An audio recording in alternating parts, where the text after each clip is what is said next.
কয়েক ঘন্টার মধ্যেই গাজায় আটক ২০ জীবিত ইসরায়েলি জিম্মিকে মুক্তি দিতে যাচ্ছে হামাস।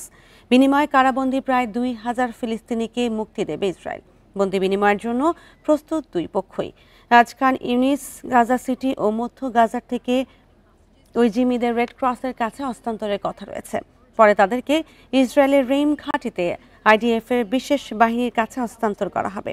সেখানে প্রাথমিক স্বাস্থ্য পরীক্ষার পর ওই জিম্মিদের শিবা, ইচালভ এবং বেইলিনসন হাসপাতালে স্থানান্তরিত করা হবে। সেই সঙ্গে নিহত ২৮ জিম্মির মরদেহ গ্রহণেরও প্রস্তুতি নিচ্ছে তেল আভিভ।